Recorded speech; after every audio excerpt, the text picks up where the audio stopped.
ഞാൻ ഈ ബില്ലിലുള്ള വിയോജിപ്പ് അറിയിക്കുകയാണ് സർ. ഒന്നാമത്തെ കാരണം 10 വർഷം മുമ്പ് നിർത്താതെ പോയ ബസ്സിനാണ് ഇപ്പോൾ ഇരിങ്ങാലക്കുടയിൽ നിന്നുകൊണ്ട് കേരളത്തിന്റെ ഉന്നത വിദ്യാഭ്യാസ വകുപ്പ് മന്ത്രി കൈകാണിക്കാൻ ശ്രമിക്കുന്നത്. മുഖ്യമന്ത്രി, വിദ്യാഭ്യാസ മന്ത്രി ഈ സ്വകാര്യ സർവകലാശാലകൾ വരാൻ എത്ര രൂപ കൈക്കൂലി കിട്ടിയെന്ന് നിങ്ങളെ കൊണ്ട് പറയിക്കും. നിങ്ങൾക്കങ്ങനെ വിദ്യാഭ്യാസ മേഖല കച്ചവടം ചെയ്യാൻ ഞങ്ങൾ അനുവദിക്കില്ല. അവസാന നിമിഷം എല്ലാം വെറ്റുതുലച്ച് പോകാമെന്ന് മുഖ്യമന്ത്രി, വിദ്യാഭ്യാസ മന്ത്രി നിങ്ങളുടെ വ്യാമോഹം ഞങ്ങളുടെ ജീവൻ കൊടുത്തും ഞങ്ങൾ തടയും. ഞങ്ങൾ മരിക്കേണ്ടി വന്നാലും അതുവരെയുള്ള സമരം ഏറ്റെടുക്കുവാൻ തയ്യാറായിട്ടാണ് ഞങ്ങൾ ഇവിടെ വന്നിരിക്കുന്നത്. അയ്യോ, ഇത് എന്റെ വാക്കുകളല്ല, തെറ്റിദ്ധരിക്കേണ്ട. ഈ പറഞ്ഞയാള് മരിച്ചിട്ടില്ല, ഈ പറഞ്ഞയാള് ജയിച്ചു നിയമസഭയിലേക്ക്. കല്യാശ്ശേരിയിലെ നിങ്ങളുടെ MLA ആയ വിജിന്റെ വാക്കുകളാണ്, 2016 വാക്കുകളാണ് ഞാനിപ്പോൾ വായിച്ചത്. ഈ പറഞ്ഞ് ജയിച്ച ശ്രീ വിജിൻ ഇപ്പോൾ ഇവിടെ ഇല്ല എന്നുള്ളത് പ്രത്യേകമായി ശ്രദ്ധിക്കേണ്ടുന്ന ഒരു കാര്യമാണ്. നിങ്ങൾ എന്തിനെ മുടക്കാൻ വേണ്ടിയിട്ട് ഇറക്കുന്ന ഒരു ചുവന്ന കൊടി ഉണ്ടല്ലോ, നാട്ടിൽ ഏത് നല്ല കാര്യം വന്നാലും മുടക്കാൻ വേണ്ടിയിട്ട് ഉപയോഗിക്കുന്ന ആ ചുവന്ന കൊടി, ആ ചുവന്ന കൊടി കാരണം കേരളത്തിലെ വിദ്യാർത്ഥികളുടെ 10 വർഷക്കാലമാണ് നഷ്ടമായത് എന്ന് പോയിന്റിലേക്ക് വരും. പോയിന്റിലേക്ക് ഏതാ പോയിന്റ്? 307 വസ്തുതാവിരുദ്ധമായ പരാമർശം രേഖയിൽ നിന്ന് മാറ്റുന്നതിനാണ്. സാർ, ചുവന്ന കൊടിയെ, ഈ രാജ്യത്തെ പട്ടിണി പാവങ്ങൾ അവരെ ആശ്രയമായി കാണുന്ന ചുവന്ന കൊടിയെ അവഹേളിക്കുന്ന ഒരു വാക്കാണ് അദ്ദേഹത്തിന്റെ ഭാഗത്തുണ്ടായത്. ആ വാക്ക് ഈ രേഖയിൽ ഉണ്ടാകാൻ വേണ്ടി ബഹുമാനപ്പെട്ട അംഗം. അപ്പൊ എല്ലാത്തിനെയും മുടക്കാനായി നിങ്ങൾ ഉപയോഗിക്കുന്ന ആ കൊടി ഉപയോഗിച്ചുകൊണ്ട് മുടക്കിയത് ഈ നാട്ടിലെ വിദ്യാർത്ഥികളുടെ 10 വർഷക്കാലമാണ് സാർ. എന്തിനാണ് സാർ ഇപ്പൊ ഈ ബില്ല് അവതരിപ്പിക്കുമ്പോഴെങ്കിലും ലളിതമായി പറഞ്ഞു തരൂ സാർ, എന്തിനാണ് നിങ്ങൾ ഉമ്മൻചാണ്ടി സാറിന്റെ കാലത്ത് ഈ സ്വകാര്യ സർവകലാശാലകളെ എതിർത്തത്? ഇപ്പോ ഏതൊരു ഉത്സവപ്പറമ്പ് കണ്ടു കഴിഞ്ഞാലും നിങ്ങൾ ഉടനെ പാടുന്നുണ്ടല്ലോ, പുഷ്പനെ അറിയാമോ, ഞങ്ങളുടെ പുഷ്പനെ അറിയാമോ? നിങ്ങൾക്ക് പോലും അറിയാത്ത, നിങ്ങൾ പോലും മറന്നുപോയ പുഷ്പനെ ഈ നാട്ടുകാരെങ്ങനെയാണ് സാർ അറിയുന്നത്? ഇപ്പോ ഈ സ്വകാര്യ സർവകലാശാലകൾ വരുന്നതുമായി ബന്ധപ്പെട്ട് അതിനകത്ത് നിർദ്ദേശത്തിൽ പറയുന്ന ഒരു കാര്യമുണ്ട്, 10 ഏക്കർ ഭൂമിയും അതുപോലെ തന്നെ 25 കോടിയുമുള്ള ആർക്കും സ്വകാര്യ സർവകലാശാല തുടങ്ങാം. അങ്ങനെയാണെങ്കിൽ ഇപ്പൊ കഴിഞ്ഞ ദിവസം വന്നൊരു വാർത്ത, നിങ്ങൾ CPM അടുത്ത മാസം നിങ്ങളുടെ സംസ്ഥാന കമ്മിറ്റി, പുതിയ സംസ്ഥാന കമ്മിറ്റി ഓഫീസിലേക്ക് മാറുകയാണ്. അങ്ങനെ വരുമ്പോ ശ്രീ AK ആന്റണി സാർ കേരളത്തിന്റെ മുഖ്യമന്ത്രി ആയിരിക്കുമ്പോ ഗവേഷണ കേന്ദ്രമാക്കുവാനായി നിങ്ങൾക്ക് തന്നിരിക്കുന്ന ആ ഭൂമി അടക്കം വെറുതെ ആവുകയാണ്. അവിടെ നിങ്ങൾക്ക് ഒരു സ്വകാര്യ സർവകലാശാല ആരംഭിക്കാം. വേണമെങ്കിൽ ആ സ്വകാര്യ സർവകലാശാലയ്ക്ക് സഖാവ് പുഷ്പനെ അറിയാമോ മെമ്മോറിയൽ സ്വകാര്യ സർവകലാശാല എന്ന് പേരും കൊടുക്കാം. അവിടെ നിങ്ങൾക്ക് ഇഷ്ടമുള്ള കോഴ്സുകൾ പഠിപ്പിച്ചോ. ബോംബ് നിർമ്മാണം പഠിപ്പിക്കാം, ഡൈനാമൈറ്റിന്റെ ഉപയോഗത്തെ പറ്റി പഠിപ്പിക്കാം, പിച്ചാത്തി നിർമ്മാണത്തെ പറ്റി പഠിപ്പിക്കാം. നിങ്ങൾക്ക് കാഫിർ സ്ക്രീൻഷോട്ട് പോലെയുള്ള വ്യാജ സ്ക്രീൻഷോട്ടുകൾ ഉണ്ടാക്കുന്നതിനെ പറ്റി പഠിപ്പിക്കാം. അതുപോലെ തന്നെ മാഷാ അല്ലാ സ്റ്റിക്കർ പോലെയുള്ള സ്റ്റിക്കറുകൾ ഉത്പാദിപ്പിക്കുന്നതിനെ പറ്റി പഠിപ്പിക്കാം. ഇതെല്ലാം പഠിപ്പിക്കാനായിട്ടുള്ള എനിക്ക് മനസ്സിലാകാത്തത്, നിങ്ങളിപ്പോ സ്വകാര്യ സർവകലാശാല തുടങ്ങാൻ പോവുകയാണല്ലോ. നേരത്തെ കേരളത്തിന്റെ ബഹുമാനിയായ ഉന്നത വിദ്യാഭ്യാസ വകുപ്പ് മന്ത്രി എഴുന്നേറ്റ് സംസാരിക്കുമ്പോൾ പറഞ്ഞു, ഈ ഇടയ്ക്ക് അമേരിക്കയിൽ നിന്ന് ആരോപിച്ച് 1-2 പുരസ്കാരങ്ങൾ നമ്മുടെ സർവകലാശാലകൾക്ക് തന്നെന്ന്. സാർ, എനിക്ക് ഇവർക്ക് ഈ അവാർഡുകൾ കൊടുക്കുന്ന ആ ആളുകളെ ഒന്ന് കണ്ടാൽ കൊള്ളാമെന്നൊരു ആഗ്രഹമുണ്ട്.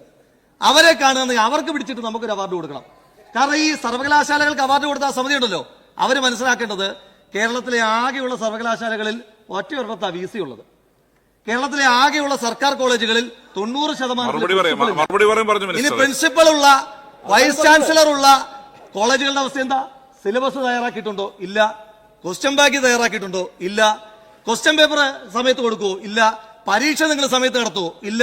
ഇനി പരീക്ഷ സമയത്ത് നടത്താത്തോണ്ട് കൃത്യമായി മൂല്യനിർണ്ണയം നടത്താൻ പറ്റുന്നുണ്ടോ? ഇല്ല. അത് കാരണം കുട്ടികളുടെ വർഷം നഷ്ടമാകുന്നുണ്ടോ? ഉണ്ട്.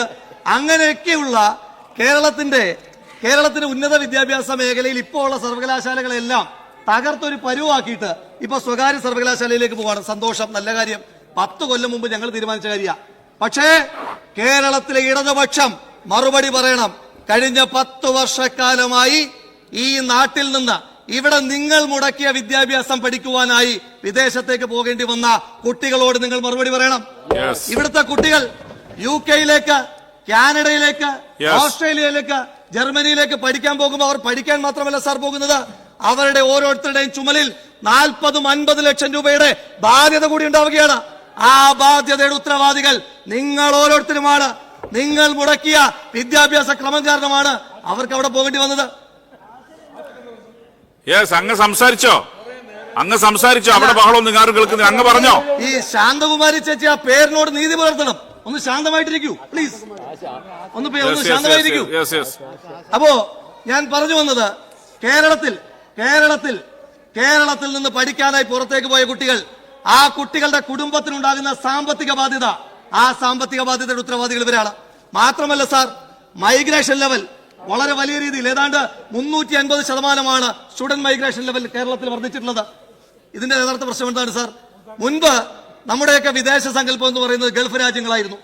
ഗൾഫിൽ പോകുന്ന ആളുകൾ അവർ അവിടെ പോയി ഒരു നിലയിലായി കഴിഞ്ഞാൽ ആദ്യം ചെയ്യുന്നത് ഒരു ലോൺ എടുത്ത് നാട്ടിലൊരു വീട് വയ്ക്കും, ഒരു കാറ് വാങ്ങും. ആ പണം വീണ്ടും കേരളത്തിലേക്ക് ക്രയവിക്രയം നടക്കും, കേരളത്തിലേക്ക് NRI റിട്ടേൺ ഉണ്ടാകും. പക്ഷേ ഇവർ കാരണം UK-യിലേക്ക്, ഇവർ കാരണം കാനഡയിലേക്ക്, ഇവർ കാരണം ഓസ്ട്രേലിയയിലേക്ക് പോയ ആളുകളുടെ പ്രത്യേകത എന്താ? അവർ മടങ്ങി വരുന്നില്ല സാർ. അവർ മടങ്ങി വരുന്നില്ല, അവർ അവിടെ തന്നെ താമസിക്കുകയാണ്. ഇവിടെയുള്ള വസ്തു കൂടി വിറ്റ്, ഇവിടെയുള്ള വീട് കൂടി വിറ്റ് അവർ തിരിച്ച് അവിടേക്ക് പോവുകയാണ്. ഇപ്പൊ ഒരു കൾച്ചറൽ മൈഗ്രേഷൻ. നേരത്തെ ഉണ്ടായിരുന്നത് പ്രൊഫഷണൽ മൈഗ്രേഷൻ ആയിരുന്നുവെങ്കിൽ ഇവർ കാരണം ഇപ്പോൾ ഒരു കൾച്ചറൽ മൈഗ്രേഷൻ കൂടി കേരളത്തിലുണ്ടായിരിക്കുകയാണ്. അതുപോലെ തന്നെ NRI റിട്ടേണുകൾ നിലയ്ക്കുവാൻ പോവുകയാണ്. ഗൾഫ് ട്രാൻസാക്ഷൻ പൂർണ്ണമായി ഇല്ലാതാവുകയാണ്. ഇതെല്ലാം ഉത്തരവാദികൾ നിങ്ങൾ ഓരോരുത്തരുമാണ്. ഈ കേരളത്തെ ഒരു ഓൾഡ് ഏജ് ഹോമാക്കി മാറ്റിയതിന്റെ ഒന്നാം പ്രതി നിങ്ങൾ ഓരോരുത്തരുമാണ്. അതിന്റെ ക്രെഡിറ്റ് കൂടി നിങ്ങൾ പങ്കിട്ടെടുക്കേണ്ടതായിട്ടുണ്ട്.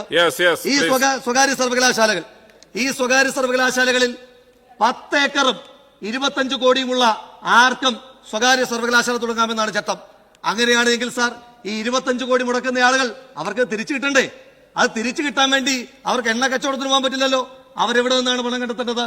ഇവിടെ പഠിക്കാനായി വരുന്ന കുട്ടികൾ, അതായത് കേരളത്തിലെ സാധാരണക്കാരന്റെ മക്കളെ കൊള്ളയടിക്കുവാനുള്ള സ്ഥാപനങ്ങളാക്കിയാണ് നിങ്ങൾ ആ 25 കോടി രൂപ വഴി ഈ സ്വകാര്യ സർവകലാശാലകളെ മാറ്റുവാൻ പോകുന്നത്.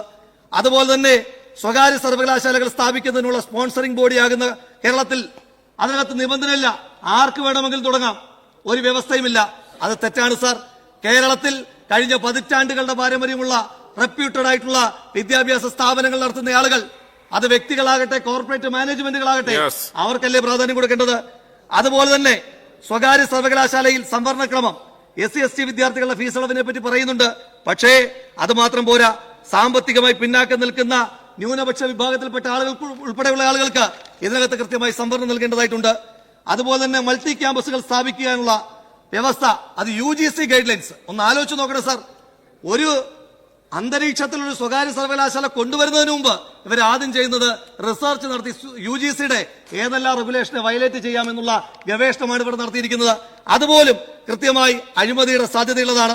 സർവകലാശാലകളുടെ പ്രവർത്തന റിപ്പോർട്ട് ഉൾപ്പെടെ സർക്കാരിന്റെ നോഡൽ ഏജൻസി എന്ന നിലയിൽ ഉന്നത വിദ്യാഭ്യാസ കൗൺസിൽ സമർപ്പിക്കുന്നതിനാൽ സർക്കാർ എല്ലാ വർഷവും സ്വകാര്യ സർവകലാശാലയുടെ പ്രവർത്തനം സംബന്ധിച്ച് ഒരു അവലോകന റിപ്പോർട്ട് നിയമസഭയുടെ മേശപ്പുറത്ത് വയ്ക്കുന്നതിന് വ്യവസ്ഥ ഉൾപ്പെടുത്തണം. അപ്പൊ ഇതടക്കം ഞങ്ങളിപ്പോൾ ഇതൊക്കെ പറയുന്നത്, ഈ സ്വകാര്യ സർവകലാശാല ബില്ല് ഇവർ കൊണ്ടുവരുമ്പോ ഇവരതിനകത്ത് അഴിമതിയുടെ സാധ്യതകൾ ഉണ്ടാക്കിയിടാൻ പാടില്ല. അതെല്ലാം അവസാനിപ്പിക്കണം. ഇനി എന്തെങ്കിലും സാധ്യത, അഴിമതിയുടെ സാധ്യത തുറന്നിരുന്നുണ്ടോ എങ്കിലും തർക്കമൊന്നുമില്ല. ഒരു കൊല്ലം കഴിയുമ്പോ ഞങ്ങൾ 100 സീറ്റുമായി അധികാരത്തിലേക്ക് വരുമ്പോ ഇവർ കൊണ്ടുവന്നിട്ടുള്ള അഴിമതിയുടെ സാധ്യതയുള്ള എല്ലാ വ്യവസ്ഥകളെയും ഇല്ലാതാക്കി ഒറ്റമറ്റ രീതിയിൽ ഈ 10 കൊല്ലക്കാലം കേരളത്തിലെ കുട്ടികൾക്കുണ്ടായ നഷ്ടമടക്കം പരിഹരിക്കുവാൻ ആവശ്യമായിട്ടുള്ള ശ്രമങ്ങൾ അടുത്തതായി വരാൻ പോകുന്ന UDF സർക്കാരിന്റെ കാലത്തുണ്ടാകും എന്നുള്ള കാര്യത്തിലെ ഉറപ്പുകൂടി ഈ സഭയിൽ പറയുവാൻ ആഗ്രഹിക്കുന്നു. അതെല്ലാം പറഞ്ഞുകൊണ്ട് ഞാൻ ഇതിനെ ഡോക്ടർ KT ജലീലിന് പറഞ്ഞതാണ് അങ്ങനെ